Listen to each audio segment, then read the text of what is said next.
നമ്മള് red കാർപ്പറ്റിൽ entry ചെയ്തതും ആ ഡാൻസും ആ പാട്ടും അതുപോലെ തന്നെ കനിയുടെ ഡ്രസ്സും കനിയുടെ ബാഗും പലസ്തീൻ സിമ്പിൾ ഉണ്ടായിരുന്ന ബാഗ് വാട്ടർമെലൺ ബാഗ് വളരെ ശ്രദ്ധ ആകർഷിച്ചു. അത് ഇതുപോലെ ഒരു ചർച്ചാ വിഷയമാണെന്ന് തോന്നിയിരുന്നു. ഡാൻസൊന്നും ചർച്ചാ വിഷയമാണെന്ന് വിചാരിച്ചിരുന്നില്ല. ഇതും ചർച്ചാ വിഷയമാവുന്നു ഇങ്ങനെ.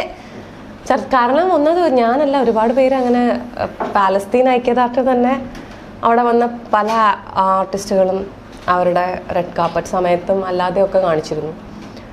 പിന്നെ വർക്കിംഗ് സ്പേസിൽ സ്ത്രീകൾക്കെതിരെയുള്ള വയലൻസിനുള്ള ഒരു ജസ്റ്റർ കുറേ പേര് വേദി അതിനുപയോഗിച്ച് പല ഗ്രൂപ്പുകളും ഉണ്ടായിരുന്നു. പിന്നെ ഫ്രാൻസിൽ ഫെസ്റ്റിവലുകൾ നടക്കുന്ന അവിടെ ആളുകൾ കറക്റ്റായിട്ട് വേതനം ക്രൂവിന് കൊടുക്കുന്നില്ല എന്ന് പറഞ്ഞിട്ടൊരു ബാഡ്ജ്, അത് ഇതൊക്കെ പലതിനും അവിടെ ഒരുപാട് പേര് ചെയ്യുന്നതാണ്. അതുകൊണ്ട് ഇപ്പോൾ എന്നെ അങ്ങനെ എന്ന് പറഞ്ഞിട്ട് അങ്ങനെ ഞാൻ വിചാരിച്ചിരുന്നില്ല ഈ ഒരു രീതിയിൽ. പക്ഷെ എനിക്ക് തോന്നുന്നു ചിലപ്പോൾ അതൊരു ഇങ്ങനെ ഒരു ക്ലച്ചൊക്കെ ആയതുകൊണ്ടായിരിക്കും ചിലപ്പോൾ മറ്റേ ആ ആക്ട്രസ് ഉണ്ടല്ലോ കേറ്റ് ബ്ലാൻഷെറ്റ്, അപ്പോൾ അവരുടെയും വേറെ രീതിയിലൊക്കെ ഇങ്ങനെയാണ് അവർ ആലോചിച്ചെന്നുള്ള രീതിയിൽ ചിലപ്പോൾ ലോകം കുറച്ചും കൂടി അങ്ങനെ നോക്കിയിട്ടുണ്ടാവും. ആ രീതിയിൽ ചിലപ്പോൾ എന്നെ നോക്കി അങ്ങനെ അതൊന്നും. പക്ഷെ ഞാൻ അങ്ങനെ ആലോചിച്ചിരുന്നില്ല ഇത്രയ്ക്കധികം. ഒന്ന് നമുക്കതൊന്നും ഒന്നും അല്ലെങ്കിൽ സമയമില്ല. നമ്മൾ ഇങ്ങനെ പെട്ടെന്ന് ഓരോരോ ഇൻ്റർവ്യൂ റെഡി ആവണം അങ്ങനെയൊന്നും ഇത്രയ്ക്കൊന്നും ആലോചിച്ചിരുന്നില്ല. ആകെ എനിക്ക് എൻ്റെ ടീമിന് ആക്ച്വലി ഇത് ഞാൻ പോവുകയാണെങ്കിൽ ഞാൻ പറഞ്ഞില്ല, ഞാൻ പോകാൻ പോലും ഇരുന്നതല്ല. അവസാനം പോകാൻ തീരുമാനിച്ചപ്പോൾ ഞാൻ വെച്ചു ഓക്കെ, എനിക്കറിയാം ഞങ്ങളുടെ ടീമിലെ എല്ലാവരും ചിലപ്പോൾ പാലസ്തീൻ ഐക്യദാർഢ്യം പറയാൻ താല്പര്യമുള്ളവരാണ് എന്ന് എനിക്ക് തന്നെ അറിയാം. അപ്പം ഞാൻ വിചാരിച്ചു എന്തെങ്കിലും ചെയ്യാമെന്ന് ഞാൻ എൻ്റെ ടീമിലെല്ലാവരോടും പറയാം, നിങ്ങൾക്കൊക്കെ അങ്ങനെ എന്തെങ്കിലും ഉണ്ടോ ചെയ്യണം അങ്ങനെ ചോദിക്കാം വിചാരിച്ചിരുന്നപ്പോൾ അവിടെ നിന്നുള്ള ഫെസ്റ്റിവലിൻ്റെ ഒരു മീറ്റിംഗ് ഉണ്ടായിരുന്നു പോകുന്നതിന് മുമ്പ്.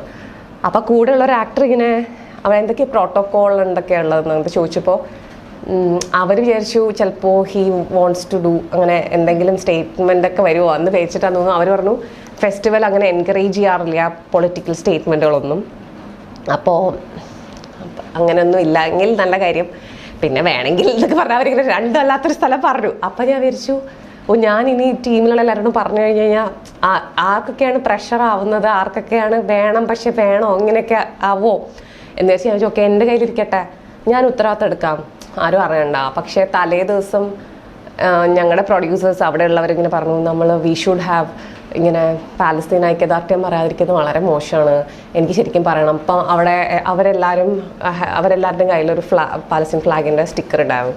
അപ്പോൾ വേണമെന്നുള്ളവരൊക്കെ മേടിച്ചു. ചിലരൊക്കെ ദേഹത്തൊക്കെ ഒട്ടിച്ചിരുന്നു. നമ്മുടെ ടീമിലുള്ളവർ ചിലർ ഫോണിൽ ഒട്ടിച്ചിരുന്നു. പക്ഷെ എല്ലാവരും ആക്ടേഴ്സ് മാത്രമല്ല റെഡ് കാർപ്പറ്റിൽ നടന്നു വരും, വേറെ ക്രൂവും ഞങ്ങൾ കുറേ പേര് പോയിരുന്നു.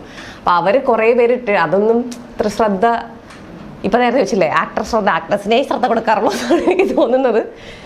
അല്ല അത് ഞാൻ പറഞ്ഞു, ഞങ്ങളുടെ ടീമിൽ തന്നെ എല്ലാവർക്കും താല്പര്യമുണ്ടായിരുന്നു, അല്ലെങ്കിൽ ആ ഒരു ആശയം ഉണ്ടായിരുന്നവരാണ്, അല്ലാണ്ട് ഞാൻ മാത്രം. അപ്പോൾ അതുകൊണ്ട് തന്നെ ഞാനിത് എൻ്റെ മേലിൽ ഇങ്ങനെ വരും അങ്ങനെ വിചാരിക്കുന്നില്ലോ, ഞങ്ങളെല്ലാവരും കൂടെ എന്നുള്ള പോലെ. അതുകൊണ്ട് ഞാൻ അങ്ങനെ ആലോചിച്ചിരുന്നില്ല. ഞാൻ ചോദിച്ചു ആ ഫെസ്റ്റിവൽ ഇനി എന്തെങ്കിലും പ്രശ്നം വരികയാണെങ്കിൽ അപ്പം ഞാൻ പറയുന്നത് എൻ്റെ മാത്രമാണ് ഇവർ എന്ന് അങ്ങനെ ഞാൻ വിചാരിച്ചിരുന്നു.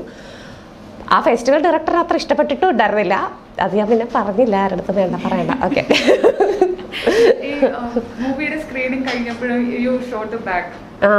ആക്ടേഴ്സിനെ കാണിക്കുന്ന അതെന്ത് ഞാൻ കാണിച്ചല്ല, അവിടെ ഫ്രണ്ടിൽ എൻ്റെ ഫ്രണ്ട് റോയിൽ ഇരുന്ന എല്ലാവരും കൂടി ആ ക്യാമറ എന്തോ വരും തോന്നുന്നു ഈ റിയാക്ഷൻ. അപ്പോൾ അവരെല്ലാം പറഞ്ഞു അതൊന്നും സിനിമ ഞാൻ ആദ്യമായിട്ട് കാണുക, അപ്പോൾ അതുകൊണ്ട് ഞാൻ അതിലിരിക്കായിരുന്നു. അപ്പോൾ എല്ലാവരും പറഞ്ഞു ഒന്ന് കാണിക്കുമോ പ്ലീസ് പ്ലീസ് എന്ന് എല്ലാവരും പറഞ്ഞു യു മസ്റ്റ് ഷോ എന്ന് പറഞ്ഞപ്പോൾ ഞാൻ അതുകൊണ്ട് അങ്ങനെ എല്ലാവരും അവിടെ ഇരുന്ന് മൊത്തം ചുറ്റിരുന്ന് റിക്വസ്റ്റ് ചെയ്തുകൊണ്ടും കൂടിയാണ്. അല്ലെങ്കിൽ ഞാൻ ചിലപ്പോൾ അത് അപ്പം ഇങ്ങനെ കാണിക്കണം ഓർക്കണം എന്നില്ല ആ ഒരു സിറ്റുവേഷനിൽ. അപ്പം അതുകൊണ്ട് കാണുക അത് എൻ്റെ ഓർത്ത് ഞാൻ ചെയ്തതല്ല. നമ്മൾ തന്നെ അങ്ങനെ നിൽക്കുന്ന സമയത്ത് it was in my hand. Normally നമ്മൾ പിടിക്കുന്ന പോലെ ഉണ്ടായിരുന്നു, പക്ഷെ അവരിങ്ങനെ ചോദിച്ചു എന്തുകൊണ്ടാണ് പലസ്തീനോട് എന്നൊരു സബ്ജക്റ്റും പലസ്തീനിൽ നടക്കുന്ന വിഷയം ഇത്ര എഫക്ട് ചെയ്തതെന്ന് തോന്നിയിട്ടുണ്ട്. അതിപ്പോൾ അധിനിവേശപ്പെട്ട് വന്നാലും ആ ഇപ്പുറത്ത് നിൽക്കുന്നവരത്തായിരിക്കും കൂടുതൽ നമുക്ക് വരിക. പക്ഷേ എനിക്കിപ്പോൾ സത്യം പറഞ്ഞാൽ ഞാൻ ആക്ച്വലി യുദ്ധത്തിന് തന്നെ എതിരാണ്. എനിക്ക് പവർഫുള്ളായിട്ടുള്ള രാജ്യങ്ങൾ അതിനെ സപ്പോർട്ട് ചെയ്തിട്ട് കണ്ടിന്യൂ ചെയ്യുന്നതാണ് എന്നെ ഏറ്റവും ബാധിക്കുക. ഇപ്പോൾ ഈ രാഷ്ട്രീയപരമായി നമുക്ക് ആലോചിച്ചാൽ എപ്പോഴാണ് ഇത് തുടങ്ങി, പാലസ്തീൻ്റെ കൂടെ നമ്മൾ എന്തുകൊണ്ട് നിൽക്കണം, ആ ചോദ്യത്തിനൊക്കെ ഉത്തരങ്ങളുണ്ടാവും. അതൊക്കെ ഉള്ളപ്പോൾ പോലും എനിക്കിത് എത്രയും പെട്ടെന്ന് എനിക്ക് മാത്രമല്ല ഒരുപാട് പേർക്ക് അങ്ങനെ ഒബ്വിയസ്ലി ഏറ്റവും പവർഫുൾ ആയിട്ടുള്ള രാജ്യങ്ങൾ എന്തുകൊണ്ടാണ് അത് കണ്ടിന്യൂ ചെയ്ത് സപ്പോർട്ട് ചെയ്യുന്നതെന്നും ഇറ്റ് ഡസൻ മേക്ക് സെൻസ് എനിക്ക്.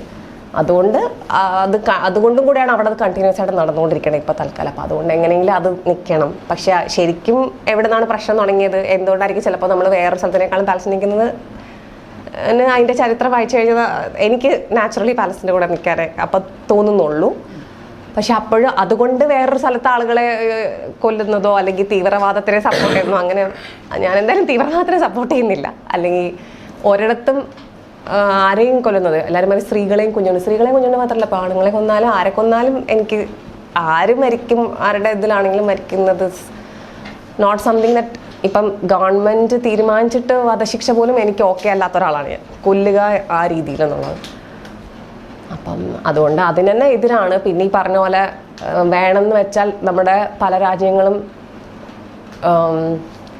എക്സ്ട്രീംലി പവർഫുൾ രാജ്യങ്ങളുടെ സപ്പോർട്ടിലാണ് ജീവിക്കുന്നത്. അപ്പോൾ അവർക്ക് വേണമെന്ന് വെച്ച് കഴിഞ്ഞാൽ ഇത് തന്നെ ഒന്ന് ഇത്രയും മോശമായിട്ട് കണ്ടിന്യൂ ചെയ്യാതിരിപ്പിക്കാൻ പറ്റും. അപ്പോൾ അതെന്തുകൊണ്ട് ചെയ്യുന്നില്ല, അങ്ങനെയാണ്. അതുകൊണ്ടാണ് അത് നിൽക്കുന്നത് ഉള്ളു. അതിനിത് സോഷ്യൽ മീഡിയയിൽ ഇത്ര ക്രിറ്റിസിസം വരുന്ന തോന്നിയിരുന്നു. അതൊക്കെ വരും. ഞാൻ അങ്ങനെയൊന്നും ആലോചിക്കാറില്ല. ഞാൻ ഇത്രയും ഇതിങ്ങനെ എനിക്കൊന്നും അതൊക്കെ ഒരുപാട് ചിലപ്പോൾ നമുക്കൊന്നും ചെയ്യാൻ പറ്റില്ല.